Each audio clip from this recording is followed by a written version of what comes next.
mempengaruhi cara berpikir kita. Berhentilah menjadi fanatik dan menyalahkan agama lain tanpa adanya bukti dan fakta-fakta yang jelas, karena pada dasarnya semua agama bersumber pada Tuhan yang satu, yaitu Dia yang Maha Pengasih dan Maha Penyayang, sumber dari semua.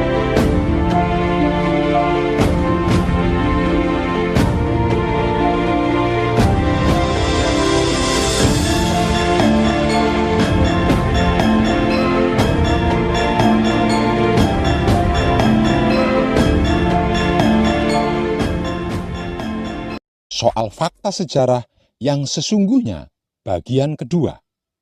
Lanjutan dari konten video yang berjudul Wangsit Leluhur kepada Wong Edan Bagu. Soal fakta sejarah yang sesungguhnya, bagian ke-1. Para kadang kinasiku sekalian, agama dan pemerintahan pertama ada itu di Nusantara kita, di NKRI yang sama-sama kita cintai ini. Dan itu adalah para amiluhur hebat kita sendiri. Jadi, jangan bangga pada agama impor dan mengagumi pemerintahan luar, apalagi membudayakannya, lalu menghina warisan leluhur kita sendiri dan menganggap sesat.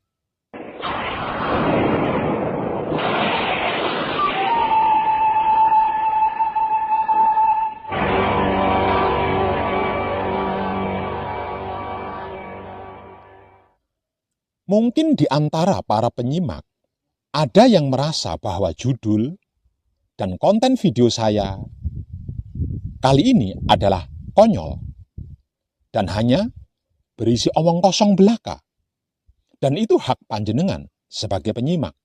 Yang pasti dan jelas, semua konten video saya ini merupakan evolusi perkembangan laku spiritual hakikat hidup saya sendiri, yang selalu terus maju seiring gerak tubuh dan gerak otak, hati, dan kelamin saya sendiri, yang dituntun oleh kesadaran rasa cinta kasih sayang hidup saya sendiri. Dan untuk panjenengan, sampai kapan panjenengan dapat menolak suatu kebenaran dan fakta-fakta yang ditemukan baik dari saya maupun secara spiritual umum atau pribadi? Sampai kapan kita bisa memasang kacamata kuda, mempertahankan pemahaman-pemahaman, fanatisme, dan doktrin-doktrin yang sebenarnya tidak tepat?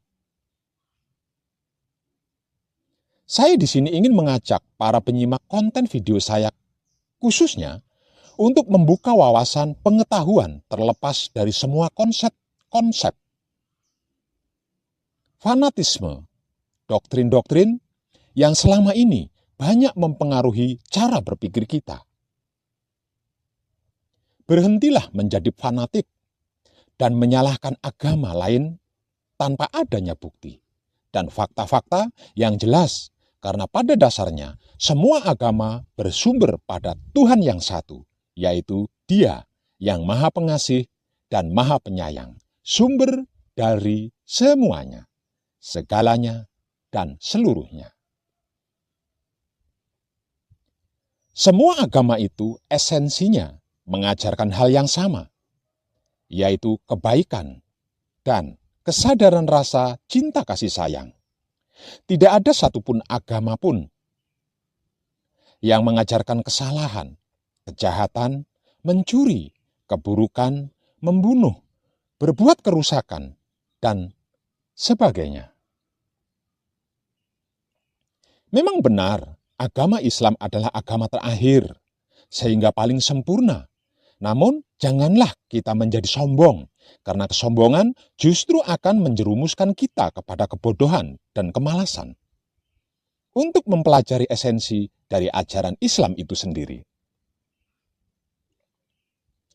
Tanpa memahami esensi ajaran Islam, maka kita tidak berhak mengakui kesempurnaan Islam. Esensi ajaran Islam itu sendiri pada dasarnya merupakan penyempurnaan dari agama-agama yang telah diturunkan sebelumnya. Dengan demikian, dapat dikatakan bahwa agama Islam dan agama-agama lain yang diturunkan sebelumnya bersifat salin melengkapi. Hal ini ditegaskan dalam kitab suci Al-Quran, surat Al-Baqarah ayat 2 sampai 4 sebagai berikut. Kitab Al-Quran ini tidak ada keraguan padanya. Petunjuk bagi mereka yang bertakwa, yaitu mereka yang beriman kepada yang gaib, yang mendirikan salat, dan menafkahkan sebagian rezeki yang kami anugerahkan kepada mereka. Dan mereka yang beriman kepada kitab Al-Quran yang telah diturunkan kepadamu, dan kitab-kitab yang telah diturunkan sebelummu, serta mereka yakin akan adanya kehidupan akhirat. Jelas dalam ayat tadi dijelaskan bukan? Bahwa orang yang bertakwa harus beriman kepada Al-Quran dan juga kitab-kitab yang telah diturunkan sebelumnya. Dengan kata lain, bahwa di samping Al-Quran terdapat rujukan kitab-kitab sebelumnya yang telah diturunkan Tuhan kepada umat-umat sebelumnya, agama-agama sebelumnya, yang juga perlu kita pelajari bersama.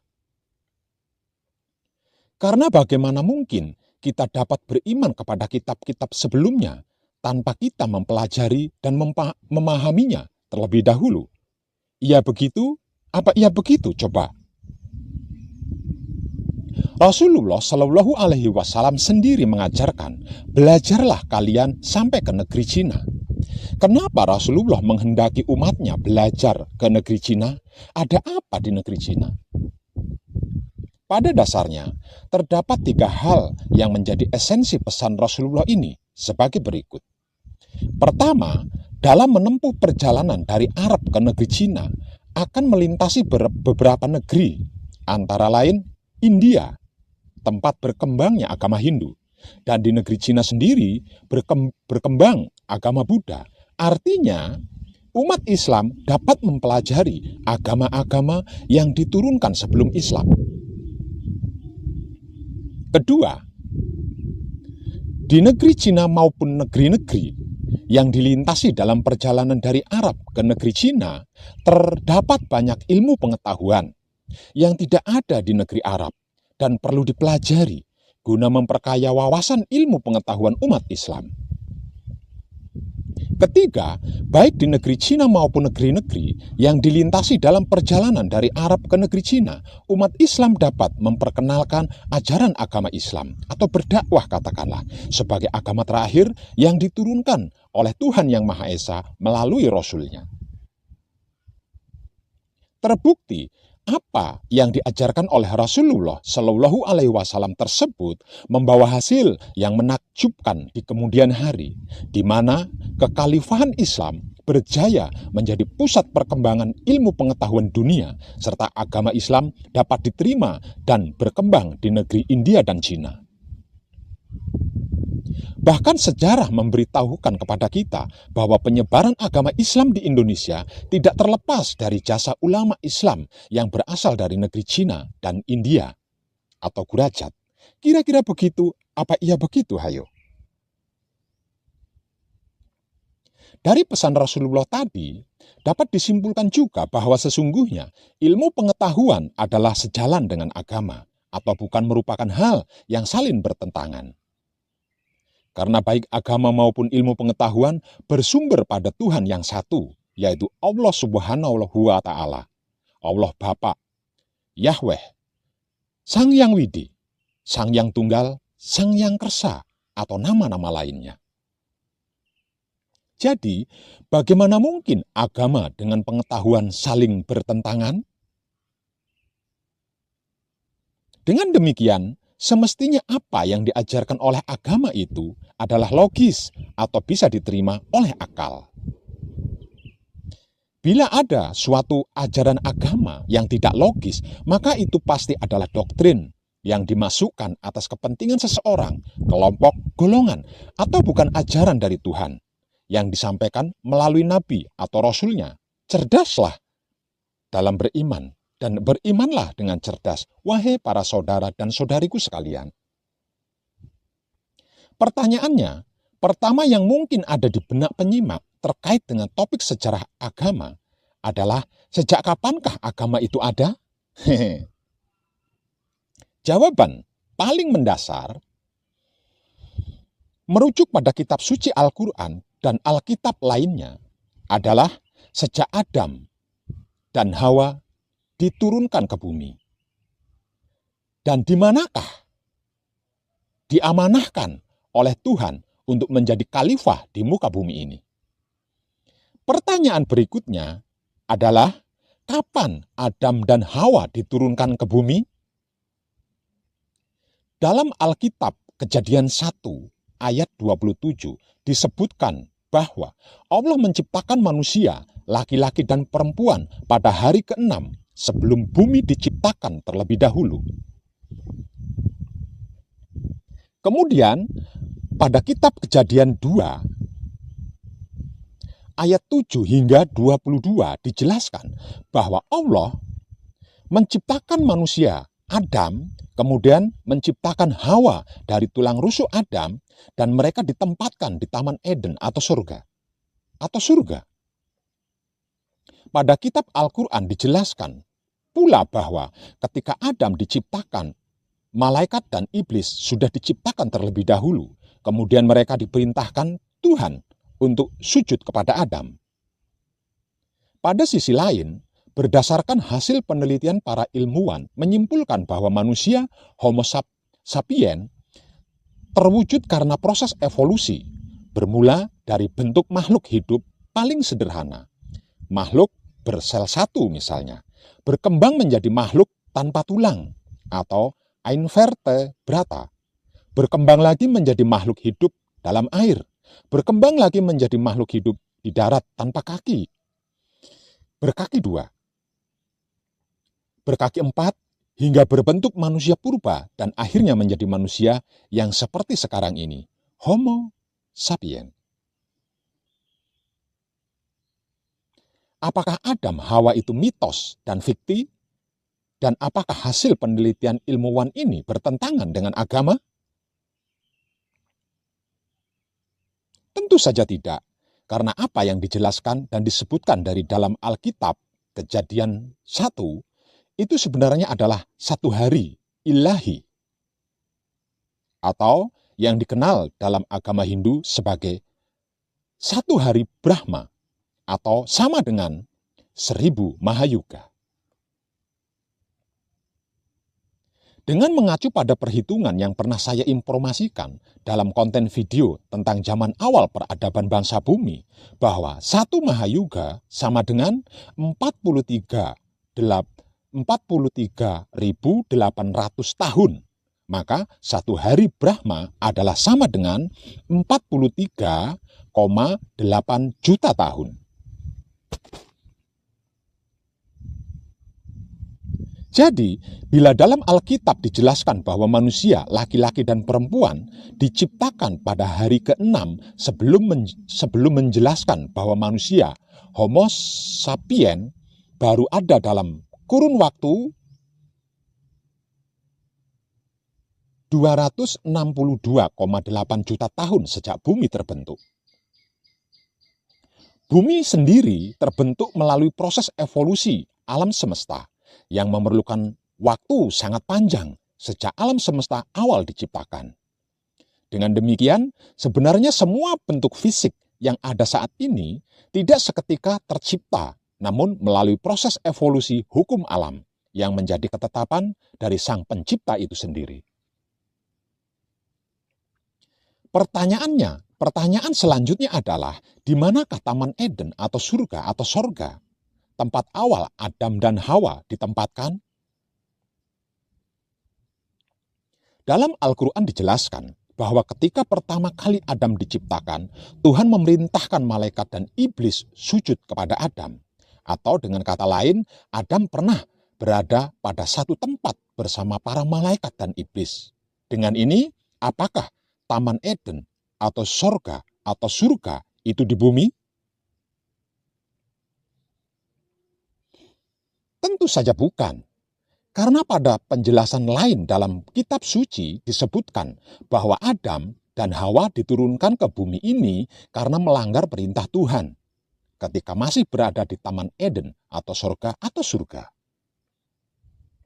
Mungkin di antara penyimak merasa bingung terhadap apa yang dijelaskan dalam Alkitab, khususnya antara kitab Kejadian 1 yang menyebutkan bahwa Allah menciptakan laki-laki dan perempuan pada hari ke-6 setelah penciptaan langit dan bumi, tumbuhan dan hewan, serta segala isinya, sementara pada kitab Kejadian 2, lanjutan dari kitab Kejadian 1, menyebutkan bahwa manusia, Adam dan Hawa diciptakan setelah hari ke-7 dan mereka ditempatkan di Taman Eden atau surga. Mana yang benar? Manusia diciptakan pada hari ke-6 atau setelah hari ke-7? Tenan.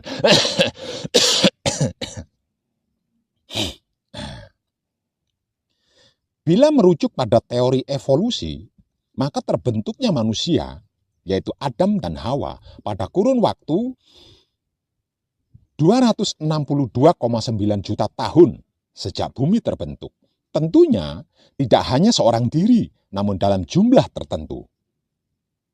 Disinilah kita harus memahami secara seksama bahwa apa yang dijelaskan dalam kitab suci tentang Adam sesungguhnya tidak memiliki hanya satu arti atau makna.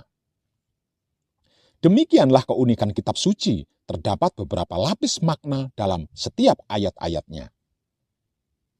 Dan untuk memahaminya, kita tidak dapat hanya mengandalkan akal kita saja, yang sangat terbatas, karena akal kita tidak akan mampu memahami semua petunjuk Tuhan yang disampaikannya melalui kitab suci, kecuali dalam keadaan manunggal dengannya. Kenapa demikian? Karena untuk hal-hal yang mendalam, termasuk hal-hal yang gaib, Tuhan menghendaki kita untuk belajar lebih sungguh-sungguh, bukan ala kadarnya saja. Kita harus memperkaya wawasan, pengetahuan seluas mungkin dengan membaca berbagai literatur tanpa dibatasi oleh konsep-konsep, doktrin-doktrin yang membelenggu kita.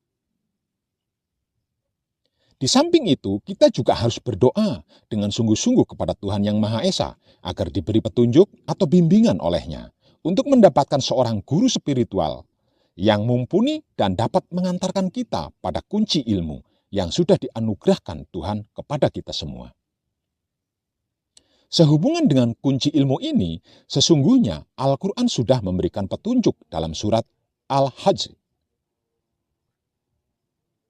ayat 46 sebagai berikut.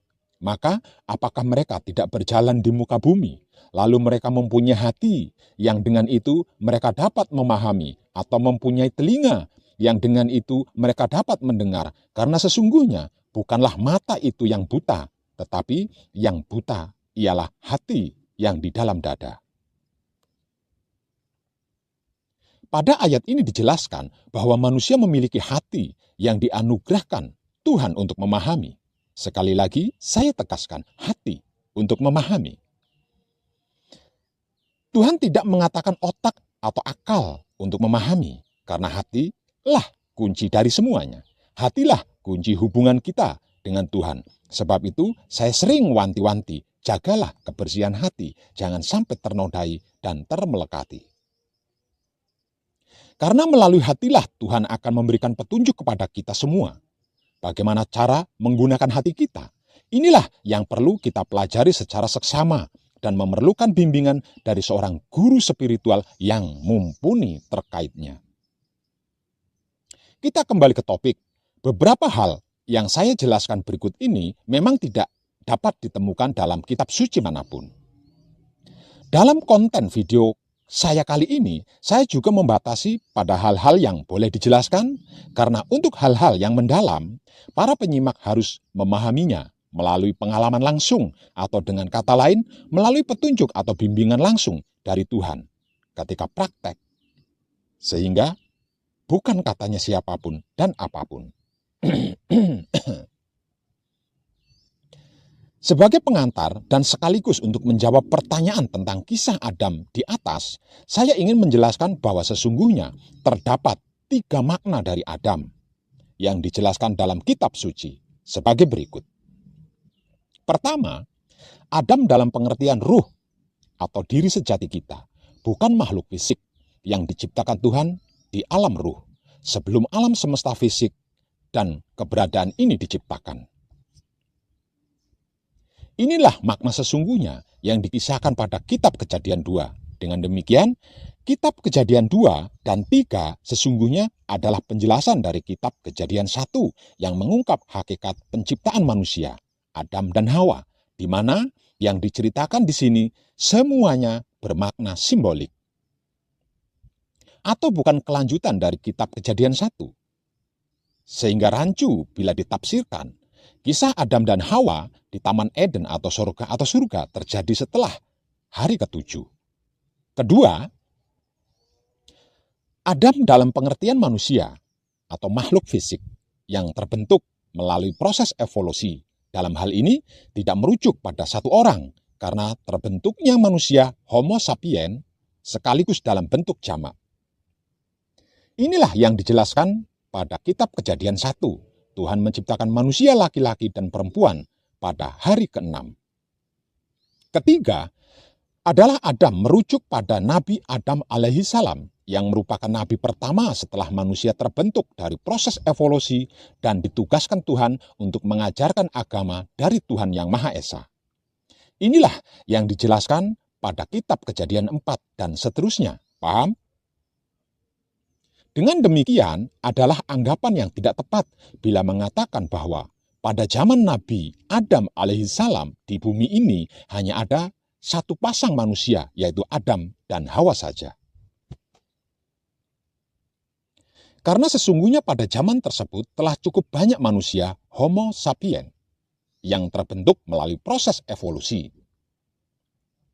Hal ini sesuai dengan penjelasan pada kitab Kejadian 1 yang menyebutkan bahwa manusia laki-laki dan perempuan diciptakan pada hari ke-6 setelah penciptaan langit dan bumi, tumbuhan dan hewan, serta segala isinya. Adapun pengertian Adam sebagai ruh, inilah sesungguhnya awal dari sejarah agama. Ketika ruh atau diri sejati kita, semua masih berada di alam ruh. Ketika ruh kita masih bersama Tuhan. Ketika agama disampaikan langsung oleh Tuhan kepada kita, jauh sebelum alam semesta dan keberadaan diciptakan, ketika itu belum ada yang berbentuk fisik. Pengertian Adam sebagai ruh di sini juga bermakna jamak, karena ini bermakna ruh atau diri sejati kita semua, yaitu ruh saya, ruh semua penyimak video ini, ruh semua manusia di bumi, dan ruh semua makhluk yang berkesadaran rasa, cinta kasih sayang, ruh atau hidup kita semuanya. Pada beberapa kitab spiritual dijelaskan bahwa pada dasarnya setiap manusia terdiri dari tubuh fisik, jiwa atau sukma yang merupakan gabungan atau manunggalnya 4 anasir dan ruh. Tubuh fisik ini seperti pakaian yang akan rusak seiring berjalannya waktu. Di mana ketika tubuh fisik kita mati, maka akan digantikan dengan tubuh fisik yang baru. Sejalan dengan proses reinkarnasi selagi belum berhasil mencapai kesempurnaan abadi. Sedangkan jiwa atau sukma dan ruh kita tetap ada dan tidak pernah mati atau rusak. Semua ingatan, memori dalam perjalanan proses reinkarnasi juga tetap ada dan tersimpan dalam ingatan atau memori dari jiwa atau sukma atau ruh kita. Namun, karena kehendak Tuhan, semua memori ini tertutup dan hanya bisa diakses atas izin Tuhan. Tentang hal ini, saya sudah menjelaskannya pada konten video yang berjudul tentang reinkarnasi. Perihal ruh atau diri sejati kita ini termasuk bagian dari rahasia Tuhan. Sebagaimana dijelaskan dari Al-Quran pada surat Al-Isra ayat 85 sebagai berikut. Dan mereka bertanya kepadamu tentang ruh. Katakanlah, ruh itu termasuk urusanku, dan tidaklah kamu diberi pengetahuan melainkan sedikit. Kepada ruh termasuk bagian dari rahasia Tuhan. Kenapa ruh termasuk bagian dari rahasia Tuhan? Ini disebabkan di dalam ruh atau diri sejati kita terdapat percikan zat Tuhan. Dalam beberapa buku spiritual menyebutkan ruh kita sebagai atma. Pada beberapa aliran kepercayaan disebutkan bahwa barang siapa yang dapat mengenal ruh atau diri sejatinya, maka dia akan mengenal Tuhannya. Sehingga terdapat konsep manunggaling kawula Gusti atau manunggalnya antara hamba dengan tuannya. Namun perlu saya ingatkan agar penyimak berhati-hati dalam memahami konsep ini, karena sesungguhnya ruh atau hidup atau diri sejati atau atma berbeda dengan Tuhan yang Maha Esa, Sang Pencipta. Dengan demikian, bila ada orang-orang yang mengaku sudah makrifat mengenal Tuhan, apalagi mengaku sudah manunggal dengan Tuhan, pastilah mereka telah keliru jalan dan cara, karena yang dianggap sebagai Tuhan oleh mereka adalah ruh atau diri sejati atau atmanya sendiri. Memang terdapat beberapa orang yang atas izin Tuhan yang Maha Esa, mereka diperkenankan untuk mengenal percikan zat Tuhan yang ada di dalam ruh atau diri sejatinya. Nah, inilah sesungguhnya tingkatan spiritual tertinggi atau pencerahan yang dapat dicapai oleh sang hamba atau manusia.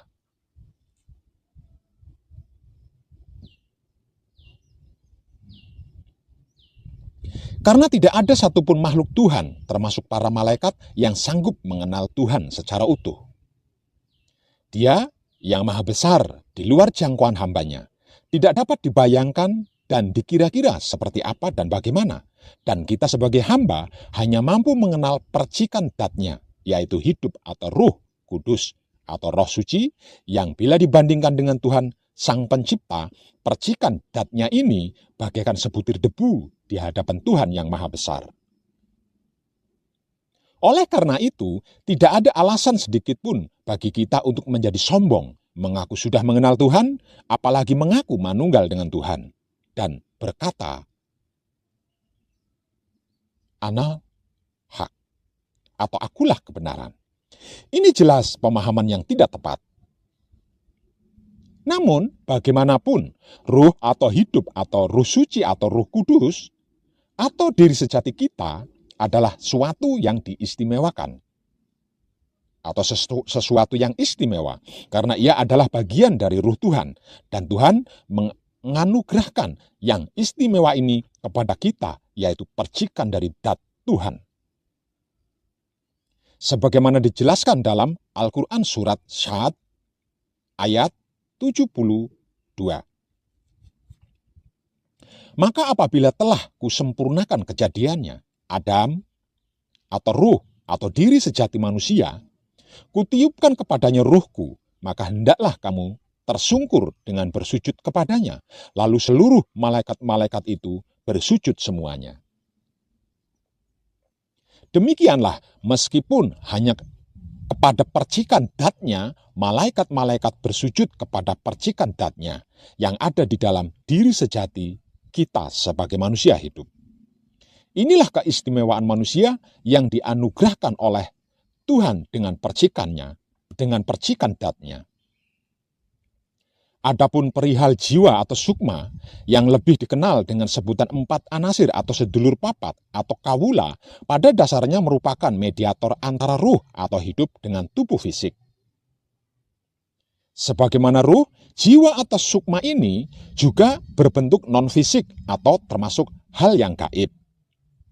Saya tidak ingin menjelaskan secara rinci pengetahuan tentang jiwa atau sukma dan ruh atau hidup, karena hal ini merupakan pengetahuan yang harus dialami langsung oleh para penyimak atau para pelaku. Tidak bisa katanya apapun dan siapapun. Di mana kuncinya sudah saya berikan secara langsung maupun melalui informasi konten video dan artikel di internet, yaitu Wahyu Pancagaib yang dilakukan dengan menggunakan sifat dan sikapnya Wahyu Pancagaib itu sendiri, tersebut Wahyu Pancalaku atau iman. Namun sebagai gambaran umum, sesungguhnya Jiwa atau sukma inilah yang ketika tubuh fisik kita meninggal akan mengalami siksaan neraka atau mendapatkan anugerah surga sesuai dengan amal perbuatannya masing-masing pada saat masih hidup di bumi. Sedangkan yang kembali kepada Tuhan adalah ruh atau hidup kita. Demikianlah penjelasan singkat tentang ruh atau hidup dan jiwa atau sukma. Kita kembali ke topik, kita lanjutkan kisah Adam dalam arti ruh. Kita ketika masih di alam ruh, alam di mana Taman Eden atau surga berada. Di sana kita diberikan berbagai kenikmatan dan keistimewaan oleh Tuhan. Sehingga dalam kitab suci disimbolkan sebagai Taman Eden atau surga. Namun kemudian terjadilah peristiwa yang menjadikan awal dari segalanya, yaitu ketika ruh atau hidup kita semua melanggar perintah langsung dari Tuhan. Dalam kitab suci disimbolkan sebagai memakan buah kuldi, karena tergoda oleh bujuk rayu iblis. Mungkin bila di antara penyimak yang peka dapat merasakan di hatinya terdalam, ada suatu rasa dan perasaan sedih dan rindu sewaktu menyimak apa yang saya informasikan ini. Itulah ingatan dari ruh atau hidup kita ketika masih berada di alam ruh atau Taman Eden atau surga atau sorga. Sejak itulah dan karena kesalahan ruh kita sendiri, maka kita lari dari hadapan Tuhan. Jadi, bukan karena diusir oleh Tuhan. Kemudian, karena Tuhan tidak dapat memaksa kita untuk kembali bersamanya, maka diciptakanlah alam semesta dan semua keberadaan ini yang ditujukan sebagai sarana bagi kita semua untuk belajar menyadari semua kesalahan kita agar dapat bersedia kembali kepadanya. Demikianlah begitu besar cinta kasih sayang Tuhan kepada kita semua, sehingga Dia menciptakan segalanya hanya untuk kita. Melalui alam semesta dan keberadaan inilah semua makhluk dapat belajar untuk memahami kebesaran dan cinta kasih sayang Tuhan, menyadari semua kesalahannya, berserah diri kepada Tuhan, dan memilih Tuhan di atas segalanya untuk dapat kembali kepadanya. Di alam semesta ini, semua makhluk belajar melalui proses evolusi dan reinkarnasi, dan berlaku hukum sebab akibat atau hukum karma. Setiap kali kita berbuat sesuai dengan perintah Tuhan, maka kita akan menerima manfaatnya. Sebaliknya, setiap kali kita melanggar perintahnya, maka kita juga akan mendapatkan ganjarannya. Siapa yang menanam, maka dia akan memetik hasilnya. Demikianlah kita mengalami proses evolusi dan reinkarnasi yang memakan waktu yang sangat panjang sehingga kita menjadi makhluk manusia Homo sapiens. Semuanya merupakan proses pembelajaran yang harus kita lalui. Bila kita analogikan perjalanan proses evolusi dan reinkarnasi ini sebagai permainan video games, maka proses evolusi dan reinkarnasi ini adalah tingkatan-tingkatan level kesulitan yang harus kita lalui.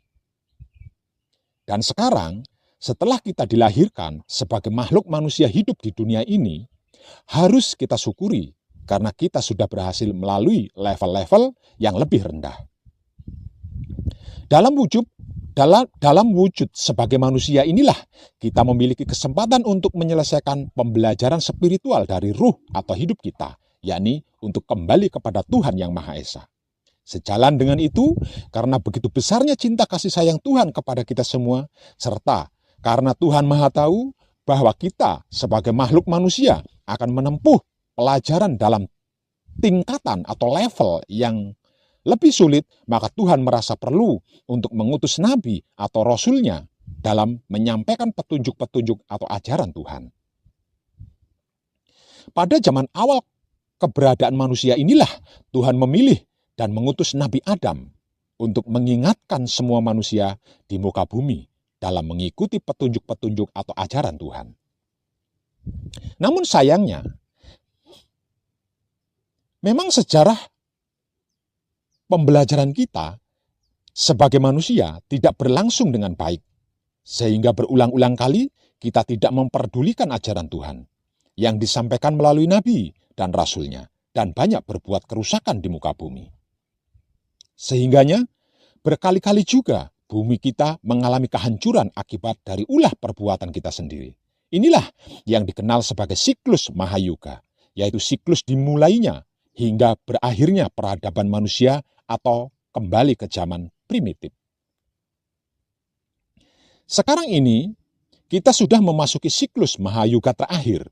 Inilah kesempatan terakhir kita untuk menyelesaikan proses pembelajaran spiritual kita.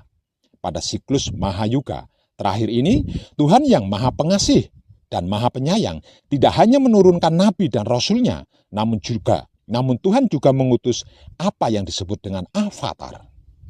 Apakah itu avatar? Dalam beberapa kitab spiritual dijelaskan bahwa avatar adalah manusia atau makhluk fisik, penjelmaan dari Tuhan. Namun sekali lagi saya katakan bahwa Tuhan adalah maha besar dan tidak ada satu makhluk pun yang dapat membayangkan kebesaran dan kemahakuasaan Tuhan. Oleh karena itu, saya lebih setuju menggunakan istilah bahwa avatar adalah wakil langsung dari Tuhan yang memiliki kedudukan tinggi di hadapan Tuhan, lebih tinggi daripada dewa-dewa, makhluk suci apapun, bahkan lebih tinggi dari malaikat-malaikat agung yang diturunkan ke bumi dalam wujud makhluk fisik.